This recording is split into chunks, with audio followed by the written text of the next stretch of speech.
Illustration 5. The following is the summarized balance sheet of H Limited and S Limited as on 31st March 2020. Liability side, asset side. अभी आपको पता चल गया, first column holding company है, second column subsidiary company है.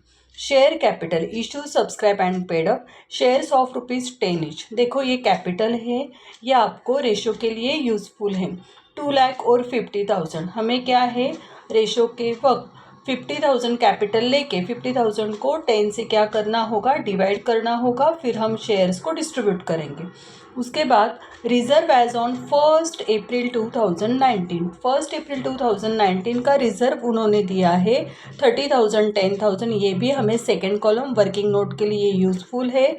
Profit and loss account balance as on 1 April 2019. Profit and loss का 1 अप्रैल का balance दिया है उन्होंने. प्रॉफिट फॉर द ईयर, मतलब ये पूरे ईयर का प्रॉफिट उन्होंने दिया है. उसके बाद है क्रेडिटर्स. एसेट साइड में sundry asset, shares in S limited and cash at bank. देखो ये शेयर्स इन एस लिमिटेड जो है, जब हम गुडविल कैलकुलेट करते हैं तो देखो वहाँ पे कॉस्ट ऑफ शेयर्स है, उसके लिए ये क्या है, यूजफुल है. मतलब ये जब हम गुडविल की वर्किंग नोट बनाएंगे तब हमें शेयर्स इन एस लिमिटेड काम आएगा. Okay. Next, H limited acquired 80% of shares in S limited. देखो यहाँ पे क्या करेंगे, 50,000 को 10 से डिवाइड करेंगे, 5,000 आएगा. 5,000 शेयर्स में से 80,000 शेयर्स इन एस लिमिटेड, मतलब 80,000 5,000 को हमें 80% और 20% ऐसे डिस्ट्रीब्यूट करना होगा. ऑन कब किया है उन्होंने, शेयर्स एक्वायर्ड की डेट क्या है, 1 अप्रैल 2019. 1 अप्रैल 2019 के पहले का जो पीरियड है वो प्री पीरियड होगा. 1 अक्टूबर 2019 के पहले का पीरियड प्री पीरियड होगा. 1 अक्टूबर 2090 के बाद का मतलब वो आफ्टर, वो पोस्ट पीरियड होगा. तो पहला अप टू 1 अक्टूबर हमें कैपिटल प्रॉफिट के लिए यूजफुल है, और आफ्टर 1 अक्टूबर हमें रेवेन्यू प्रॉफिट के लिए यूजफुल है. ठीक है. Included in the assets of H Limited, there is a 30,000 loan to S Limited shown as creditors of S Limited. देखो included in the assets of H Limited मतलब sundry asset के ऊपर ये टिक मार्क हो जाएगी. उसके बाद 30,000 का लोन है, लेकिन यहाँ पे कहाँ दिखा है उन्होंने, शोन एज क्रेडिटर्स, मतलब क्रेडिटर्स के ऊपर है. यहाँ पे आपको इंटर कंपनी ओविंग करके ये 30,000 लोन दोनों साइड से माइनस करना होगा. उसके बाद sundry assets of S limited include furniture and fittings ₹40,000. Furniture and fittings यहाँ पे इंक्लूड है, वो कितने हैं, 40,000. To be revalued ₹50,000. देखो इसका रिवैल्यूएशन 50,000 हो गया. अगर 40 से 50,000 रिवैल्यूएशन होता है तो वो एप्रिसिएशन होगा या डेप्रिसिएशन. 40 का 50,000 वैल्यू हुआ है, इसका मतलब है इंक्रीज हुई है वैल्यू, तो यहाँ पे क्या हो जाएगा आपका, एप्रिसिएशन. ठीक है. एप्रिसिएशन और डेप्रिसिएशन जब हम फर्स्ट फॉर्मूला यूज करते हैं, सेकेंड फॉर्मूला, सेकेंड टाइम मतलब कैपिटल प्रॉफिट के टाइम हमें एसेट्स एप्रिसिएटेड है या डेप्रिसिएट है वो यूजफुल होता है. ठीक है. उसके बाद over depreciated as at 1 October 2019.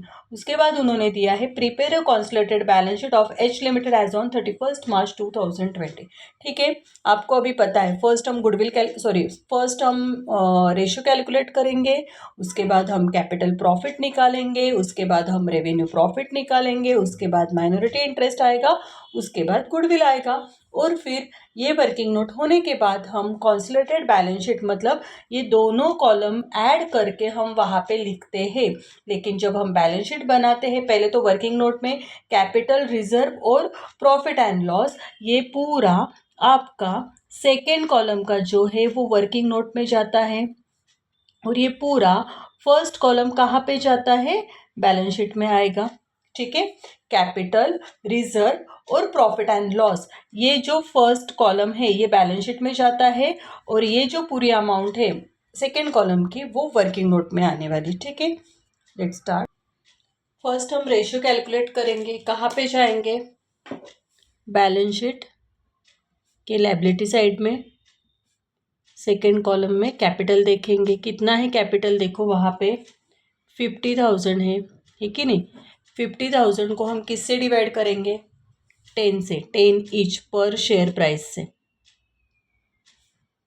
कितना आंसर आएगा यहाँ पे, नंबर ऑफ शेयर्स कितने हो गए आपके, 5,000. ठीक है. अब शेयर्स कितने उन्होंने इन्वेस्ट किए हैं, कितने शेयर्स एक्वायर्ड है, तो इस बार उन्होंने परसेंट दिए हैं 80%। अगर 80% होल्डिंग कंपनी का है तो रिमेनिंग बैलेंस 20% किसका होगा, सब्सिडरी कंपनी का। कैसे 20% आया, 100 माइनस आपको 80 करना है, ठीक है। 5000 के ऊपर 80% निकालो, 5000 इंटू 80% मतलब यहाँ पे हो गया 4000। फिर 5000 इंटू 20% मतलब यहाँ पे हो गया 1000, ठीक है। अभी हम रेशो निकालेंगे 4000 और 1000 का रेशो आपका आएगा 4:1, ये आपका रेशो आ गया।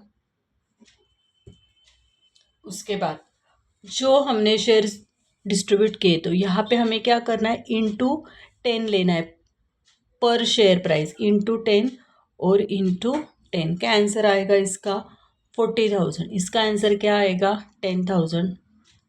ये हो गया आपका गुडविल और ये आ गया माइनॉरिटी इंटरेस्ट, ठीक है। ये क्या है आपकी फेस वैल्यू, क्या आएगी, फेस वैल्यू। मतलब जब हम गुडविल की वर्किंग नोट बनाएंगे तब हम जब फेस वैल्यू लेते हैं कॉस्ट शेयर्स की, तब गुडविल के वर्किंग नोट में 40,000 जाएगा और माइनॉरिटी इंटरेस्ट के वर्किंग नोट में 10,000 की वैल्यू पुट होगी, ठीक है। उसके बाद हमें कैपिटल प्रॉफिट निकालना है प्री पीरियड का, ठीक है। लेकिन उसके पहले हम वर्किंग बनाएंगे। कैपिटल प्रॉफिट और रेवेन्यू प्रॉफिट के लिए हमेशा प्रॉफिट एंड लॉस और जनरल रिजर्व का डिस्ट्रीब्यूशन कैलकुलेशन करना होता है। तो पहले हम क्या करेंगे, उसकी वर्किंग नोट बनाएंगे। देखो वर्किंग नोट के लिए हमेशा क्या करना है ना, ईयर एंडिंग देखना है। मतलब बैलेंस शीट की डेट आपके पास कितनी है, 31 मार्च 2020, ठीक है। ओपन कब होगा, ये 1 अप्रैल 2019, मतलब ये ओपनिंग डेट है और ये क्या डेट है, क्लोजिंग डेट है। उसके बाद शेयर्स एक्वायर्ड की डेट क्या है, 1 अक्टूबर 2019, यहाँ से और यहाँ, ये आपका हो गया प्री, ये आ गया पोस्ट। कितने मंथ्स का प्री पीरियड है, अप्रैल टू अक्टूबर, काउंट करो, अप्रैल मई जून जुलाई अगस्त सितंबर। 1 अक्टूबर नहीं आएगा क्योंकि फर्स्ट डेट है, तो कितने मंथ्स हो गए आपके यहाँ पे, 6 मंथ्स। उसके बाद अक्टूबर टू 31 मार्च, मंथ्स काउंट करो, अक्टूबर से लेके मार्च तक कितने मंथ्स हो गए, 6 मंथ्स।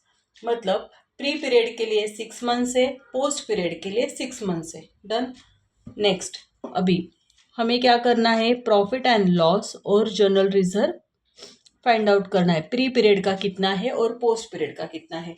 बैलेंस शीट के लायबिलिटी साइड में जाएंगे। शेयर्स के बाद उन्होंने दिया है रिजर्व एज ऑन 1 अप्रैल 2019, कितनी अमाउंट है, सेकेंड कॉलम देखने वाले हैं।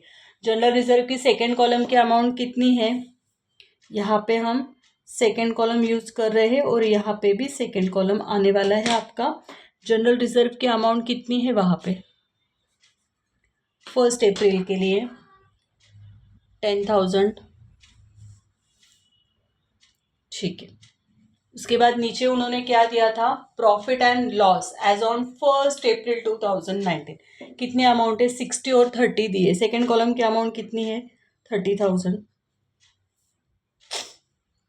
1 अप्रैल दिया है, क्या दिया है उन्होंने, ये 1 अप्रैल का दिया है, ठीक है ना, 1 अप्रैल डेट दी है, ठीक है।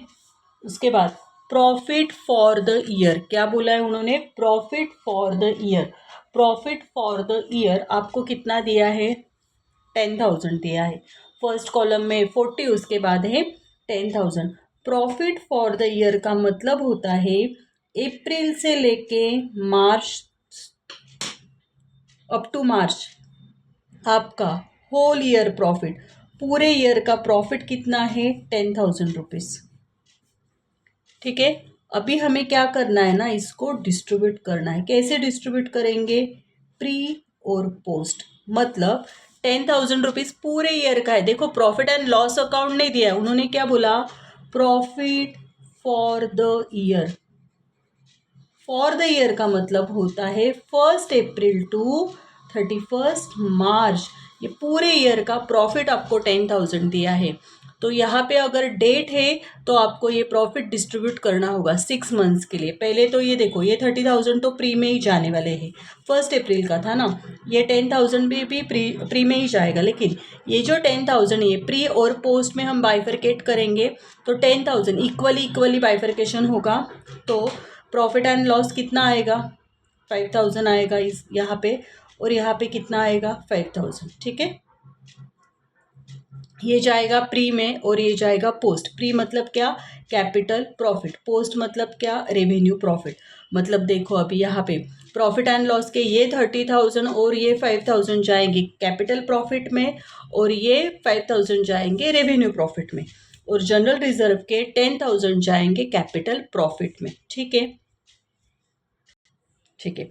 अभी हम निकालेंगे कैपिटल प्रॉफिट। कैपिटल प्रॉफिट के लिए हमें 1 अप्रैल 2019 टू 1 अक्टूबर 2019 तक की इंफॉर्मेशन चाहिए। कैपिटल प्रॉफिट और प्रॉफिट एंड लॉस होगा, जनरल रिजर्व होगा। ठीक है, अभी देखो जनरल रिजर्व 1 अप्रैल का, जनरल रिजर्व 1 अप्रैल का था क्या, कितनी अमाउंट थी जनरल रिजर्व की, 10,000। लिखो उसके आगे 10,000। पहले आप फॉर्मेट लिख लो, फिर वैल्यू पुट करो, बहुत इजी हो जाएगा। Profit and loss credit balance दिया है 1 अप्रैल का। 1 अप्रैल का हमें प्रॉफिट एंड लॉस का बैलेंस दिया था, कितना था वो, 30,000 रुपीज़। उसके बाद प्रॉफिट एंड लॉस फ्रॉम, देखो 1 अप्रैल 2019 से लेके 1 अक्टूबर 2019 तक प्रॉफिट एंड लॉस कितना आया था, 5,000। कहाँ से आया था, देखो ये पूरे ईयर का 10,000 था, 10,000 को हमने क्या किया है, हाफ किया है, तो ये 5,000 कैपिटल प्रॉफिट में आएगा और बाकी का 5,000 रेवेन्यू प्रॉफिट में आएगा। उसके बाद profit and loss debit balance दिया है क्या, नहीं। डेबिट, एक तो क्रेडिट बैलेंस होगा या डेबिट बैलेंस, और ये डेबिट बैलेंस हमेशा कहाँ पे आता है, एसेट में वो होता है। ठीक है, उसके बाद अंडर वैल्यूएशन और एप्रिसिएशन और ओवर वैल्यूएशन और डेप्रिसिएशन। जब हमने प्रॉब्लम रीड किया था तब हमने देखा था कि फर्नीचर एंड फिटिंग्स का 40,000 से कितनी अमाउंट हुई थी, 50,000। एप्रिसिएशन हुआ या डेप्रिसिएशन, क्या हुआ है, एप्रिसिएशन। कितने अमाउंट का एप्रिसिएशन हो गया यहाँ पे, 10,000। कैसे आई है 10,000, 50,000 माइनस 40,000, किसका है ये, फर्नीचर एंड फिटिंग्स। ठीक है, तो ये 10,000 रुपीज़ आप कहाँ से मिल गए, एप्रिसिएशन के। ठीक है, डेप्रिसिएशन तो नहीं है। देखो अभी ये 10,000 general reserve, profit and loss का 30,000, फिर से प्रॉफिट एंड लॉस का 5,000, और ये फर्नीचर एंड फिटिंग्स का 10,000, सब अमाउंट ऐड है, करो एडिशन, कितना आंसर आएगा, 55,000। क्या मिल गया आपको, ये कैपिटल प्रॉफिट। ठीक है, अभी ये कैपिटल प्रॉफिट क्या करेंगे, हम रेशियो में डिस्ट्रीब्यूट करेंगे। कितना मिला है कैपिटल प्रॉफिट, 55,000। करो रेशियो में डिस्ट्रीब्यूट, एच लिमिटेड और एस लिमिटेड। रेशियो क्या था आपका, 4:1 रेशियो है। क्या आएगा यहाँ पे, 44,000, और ये आएगा 11,000। यह अमाउंट जाएगी गुडविल, जब हम वर्किंग नोट बनाते हैं तब गुडविल के लिए, और ये अमाउंट माइनॉरिटी इंटरेस्ट के लिए यूजफुल है। ठीक है, अभी आएगा रेवेन्यू प्रॉफिट। ठीक है, रेवेन्यू प्रॉफिट में आपको क्या करना है, रेवेन्यू प्रॉफिट में आपको 1 अक्टूबर 2019 से लेके 31 मार्च 2020 की इंफॉर्मेशन देखनी है। जब मैंने वर्किंग नोट बनाई तब मैंने वहाँ पे पोस्ट लिखा था। ठीक है, जनरल रिजर्व का कुछ था क्या, पोस्ट की वैल्यू नहीं। देखो ये जो जनरल रिजर्व ये प्री का था, सिर्फ पोस्ट का कुछ आया था क्या, नहीं। प्रॉफिट एंड लॉस प्री, और ये क्या है, पोस्ट। मतलब यहाँ पे जनरल रिजर्व पोस्ट का नहीं, सिर्फ प्रॉफिट एंड लॉस है पोस्ट का। प्रॉफिट एंड लॉस 1 अक्टूबर 2019 से लेके 31 मार्च का है 5,000, मतलब आपका रेवेन्यू प्रॉफिट हो गया 5,000। ठीक है, अभी ये रेवेन्यू प्रॉफिट हमें क्या करना होगा, डिस्ट्रीब्यूट करना होगा। क्या रेशियो है हमारा, 4:1। होल्डिंग कंपनी और सब्सिडरी कंपनी के लिए डिस्ट्रीब्यूट हो जाएगा। यहाँ पे आएगा आपका 4,000, उसके बाद यहाँ पे आएगा आपका 1,000। 4000 मतलब रेवेन्यू प्रॉफिट होल्डिंग कंपनी का कहाँ पे जाएगा, profit and loss balance sheet के लायबिलिटी साइड में हम इसको ऐड करने वाले हैं। और रेवेन्यू प्रॉफिट सब्सिडरी कंपनी का कहाँ पे जाने वाला है, माइनॉरिटी इंटरेस्ट के लिए। ओके ये जाएगा 4000 बैलेंस शीट के लायबिलिटी साइड में प्रॉफिट एंड लॉस के लिए ऐड करेंगे, और ये सब्सिडरी कंपनी का जाएगा माइनॉरिटी इंटरेस्ट में, वर्किंग नोट में। अभी हमें माइनॉरिटी इंटरेस्ट कैलकुलेट करना है। फेस वैल्यू ऑफ शेयर्स, देखो फॉर्मेट तो लिखा है मैंने, face value of shares held by subsidiary company, या ये फेस वैल्यू आएगी आपको कहाँ से फाइंड आउट करेंगे आप, फर्स्ट वर्किंग नोट से। ठीक है, फर्स्ट वर्किंग नोट में फेस वैल्यू कितनी आई थी शेयर्स की, 10,000, माइनॉरिटी इंटरेस्ट लिखा है देखो वहाँ पे। ठीक है, उसके बाद capital profit of subsidiary company, subsidiary company का कैपिटल प्रॉफिट कितना था, डिस्ट्रीब्यूट करके देखो, यहाँ पे 44 है और वहाँ पे 11,000 है, तो सब्सिडरी कंपनी का 11,000 यहाँ पे लिख लो। उसके नीचे हमने माइनॉरिटी इंटरेस्ट भी लिखा है। रेवेन्यू प्रॉफिट कितना आया था, रेवेन्यू प्रॉफिट 5,000 था ना, 4,000 और 1,000 डिस्ट्रीब्यूट किया था, मतलब रेवेन्यू प्रॉफिट हो गया आपका 1,000। फिर कैपिटल लॉस था क्या, नहीं, एक तो प्रॉफिट होगा या लॉस होगा, करो इसको एडिशन, सब एडिशन है, कितना आंसर आने वाला है 22,000। क्या आ गया आपका ये माइनॉरिटी इंटरेस्ट, कहाँ पे जाएगा, बैलेंस शीट के लायबिलिटी साइड में जाने वाला है ये। ठीक है, उसके बाद हमें गुडविल कैलकुलेट करना है। Cost of shares acquired by H company, cost of shares निकलने, बैलेंस शीट के लायबिलिटी साइड में जाओ, लायबिलिटीज में सॉरी बैलेंस शीट के एसेट साइड में जाओ, एसेट साइड में आपको इन्वेस्टमेंट दिखेगी, शेयर्स इन एस लिमिटेड लिखा है देखो वहाँ पे, कितनी इन्वेस्टमेंट की उन्होंने, 2,30,000 लिखो यहाँ पे 2,30,000। ठीक है, उसके बाद फेस वैल्यू ऑफ शेयर्स, ये आपको मिलेगा फर्स्ट वर्किंग नोट से। फेस वैल्यू कितनी थी, गुडविल लिखा है देखो होल्डिंग कंपनी, उसके नीचे गुडविल भी लिखा है हमने, कितनी है फेस वैल्यू, 40,000। ठीक है, उसके बाद कैपिटल प्रॉफिट कितना आया था होल्डिंग कंपनी का, कैपिटल प्रॉफिट था 44,000। कैपिटल लॉस था नहीं। Balance of goodwill as per balance sheet, balance sheet में कुछ गुडविल के अमाउंट दी है क्या, नहीं, करो इसका एडिशन, ऐड नहीं है सॉरी, लेस है दोनों अमाउंट, 2,30,000 माइनस 40,000 माइनस 44,000, देखो यहाँ पे माइनस है कि नहीं। क्या आंसर आएगा इसका फाइनली, 1,46,000, ये आपका आ गया गुडविल। अगर निगेटिव आता है तो कैपिटल रिजर्व होता है। ये क्या मिल गया हमें, गुडविल, कहाँ पे जाएगा, बैलेंस शीट के एसेट में जाने वाला है ये। ठीक है, ओके, अब हम बनाएंगे बैलेंस शीट। बैलेंस शीट के लिए प्रॉब्लम में बैलेंस शीट देखो, बैलेंस शीट में shares issued subscribe and paid up दिया है। ठीक है ना, ये कैपिटल हमें फाइंड आउट करना है। तो सेकेंड कॉलम हमने कहाँ पे लिया था, सेकेंड कॉलम कहाँ पे आया था, वर्किंग नोट में। तो अभी फर्स्ट कॉलम का कैपिटल देखना है। देखो फर्स्ट कॉलम का कैपिटल कितना है, 2 लाख, लिखो यहाँ पे 2 लाख, कैपिटल मिल गया आपको 2 लाख।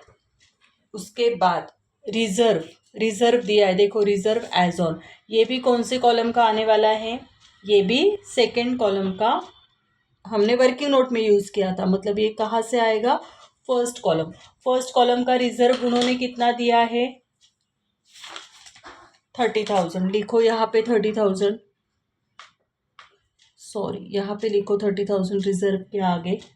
उसके बाद प्रॉफिट एंड लॉस 1 अप्रैल दिया है देखो, 60,000 और 30,000, मतलब प्रॉफिट एंड लॉस का 1 अप्रैल का बैलेंस कितना दिया है उन्होंने, 60,000 दिया है। ठीक है ना, अभी हम ये लिखेंगे इनर कॉलम में। ठीक है, क्योंकि उसके आगे प्रॉफिट फॉर द ईयर दिया है, प्रॉफिट फॉर द ईयर कितना दिया है फर्स्ट कॉलम में, 40,000। उसके बाद revenue profit of holding company, holding company का revenue profit third working note में देखो रेवेन्यू प्रॉफिट आया था, कितना आया था 4000 और 1000 था, है कि नहीं। 1000 हमने माइनॉरिटी इंटरेस्ट के लिए यूज़ किया है, यहाँ पे जो होल्डिंग का 4000 है वो यहाँ पे बैलेंस शीट के प्रॉफिट एंड लॉस में लेना था 4000। करो इसका एडिशन सब्सट्रैक्शन, सब एडिशन ही है। फाइनली आपका आउटर में अमाउंट आएगी 1,04,000। मतलब क्या करना है, प्रॉफिट एंड लॉस 1 अप्रैल का लेना है, फिर प्रॉफिट फॉर द ईयर दिया है वो भी ऐड करना है, और रेवेन्यू प्रॉफिट होल्डिंग कंपनी का ऐड करना है। अगर अनरियलाइज प्रॉफिट होता तो वो यहाँ से माइनस करते हम, ठीक है। उसके बाद है क्रेडिटर्स। क्रेडिटर्स कितने होल्डिंग कंपनी के 1 लाख। सब्सिडरी कंपनी के क्रेडिटर्स कितने हैं 30,000।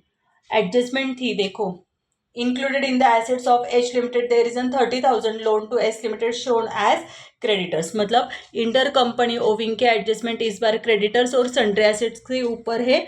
आपको सिर्फ यहाँ पे 30,000 इंटर कंपनी ओविंग या इंटर कंपनी लोन करके लेस करना होगा, ठीक है।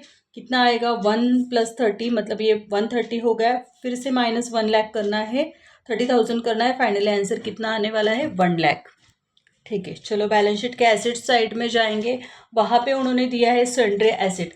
होल्डिंग कंपनी की सन्ड्री एसेट्स कितनी है 1,80,000, लिखो इनर कॉलम में। सब्सिडरी कंपनी की सन्ड्री एसेट्स है 1,20,000, लिखो इनर कॉलम में। जो हमने क्रेडिटर्स के ऊपर एडजस्टमेंट की थी वो भी हमें इंटर कंपनी ओविंग यहाँ पे करनी है, लेकिन उसके पहले देखो एप्रिसिएशन आया था हमारा फर्नीचर एंड फिटिंग्स का। जब हमने कैपिटल प्रॉफिट निकाला था तब हमने एप्रिसिएशन कितना लिया था वहाँ पे 10,000। करो यहाँ पे 10,000 एप्रिसिएशन, 10,000 क्या आएगा एप्रिसिएशन। उसके बाद इंटर कंपनी ओविंग हमने अभी कितना माइनस किया क्रेडिटर से 30,000, क्या आएगा आउटर में 1,80,000 + 120 + 10,000 और -30,000। फाइनली आपका आंसर आने वाला है आउटर में 2,80,000।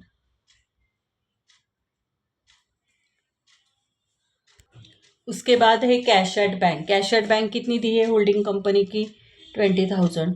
सब्सिडरी कंपनी की कितनी दी है 10,000। दोनों की टोटल कितनी आएगी आउटर में 30,000, ठीक है। उसके बाद उन्होंने, मतलब जब हमने वर्किंग नोट बनाई थी तब हमें गुडविल मिला था, गुडविल, ठीक है। क्या नंबर था गुडविल के वर्किंग नोट का, वर्किंग नोट नंबर 5 से, ठीक है ना। 5 से हमें गुडविल मिला था, तो वो गुडविल कितना आया था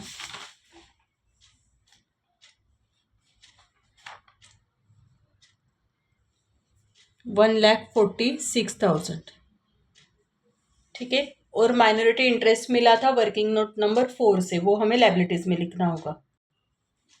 लायबिलिटी साइड में लिखो माइनॉरिटी इंटरेस्ट, ये हमें मिला था वर्किंग नोट नंबर 4 से। कितना था माइनॉरिटी इंटरेस्ट 22,000। करो पूरा बैलेंस शीट टैली, टोटल करो, टोटल आ रही है आपकी 4,56,000, 4,56,000।